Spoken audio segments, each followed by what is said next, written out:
Crash Bash is here! Finally!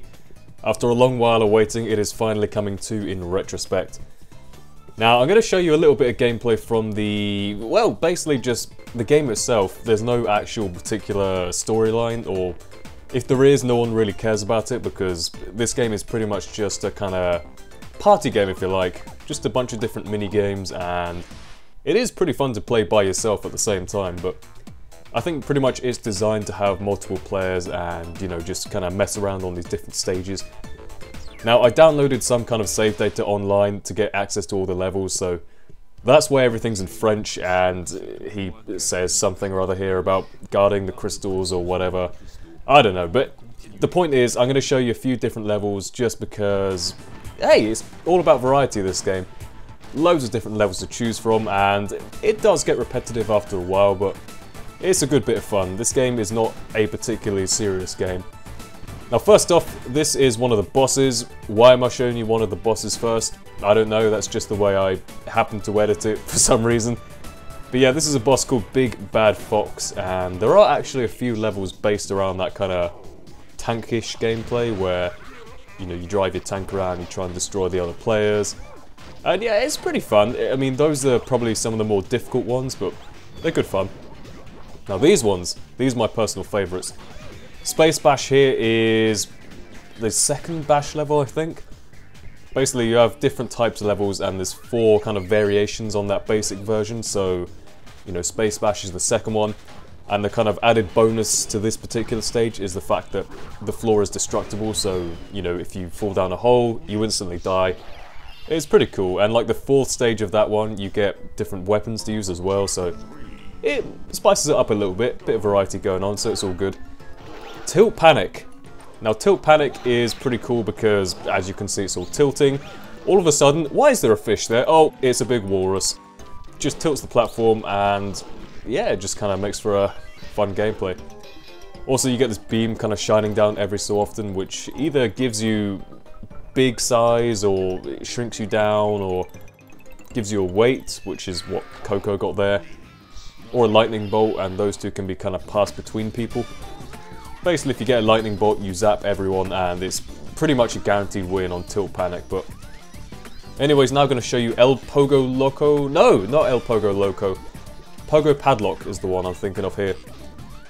Now, Pogo Padlock, all of the Pogo levels I'm not particularly good at. I think I just got lucky in this particular run, but yeah, this one's pretty cool because in Pogo Padlock, what you do is, obviously when you get the padlock, it makes it so your squares can't be overridden.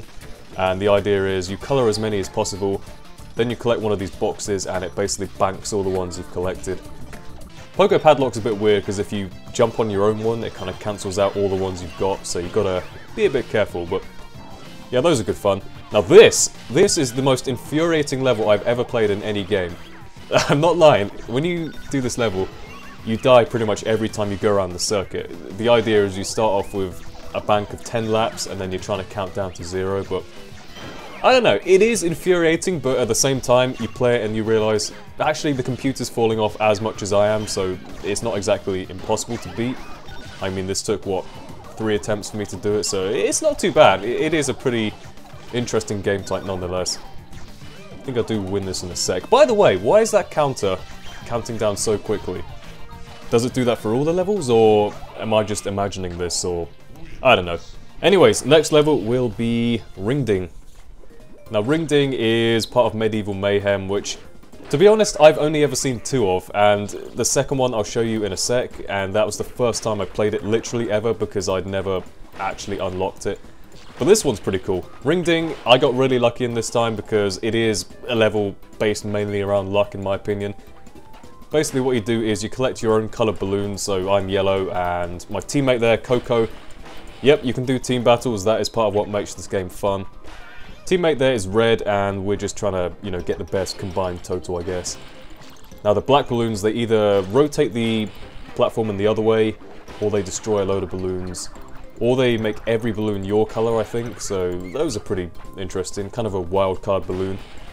The boxes, that's where it's at. Now the box can either give you, I think, an apple. No, why does it give you apples in this one? It gives you running boots, or it gives you the Hoover. Now the Hoover will definitely be your best asset in this one, because what it does is just suck up any balloons nearby. I think only ones of your colour, but yeah, I think it is only ones of your colour. But, you know, obviously you want the black balloon combined with that, so you get all the balloons being your colour as well. And that's pretty cool. Now this level, this was the first time I'd ever seen this level. I think it's called Drag and Drop, and the idea is you kind of fling these crystals at the target. I don't know, it looks pretty cool. I'll probably play a bit more later, but one thing I forgot to mention was that within each level you have the gem and the crystal challenge and also the relic. Now the idea is the gem is the same as standard but with less lives or time. The crystal is the same but you get some kind of special twist in it, like, I don't know, a rampant boar comes in every so often or something. And also you got the relic, which is pretty much the same but against more difficult AI, so quite a bit of variety. Anyways, I fail horribly on this run, but hope you guys enjoyed the video as much as I did. Really great game, really good fun, and doesn't take itself all that seriously, which is why I kind of like it. So, hope you all enjoyed, and I will see you next time. Goodbye.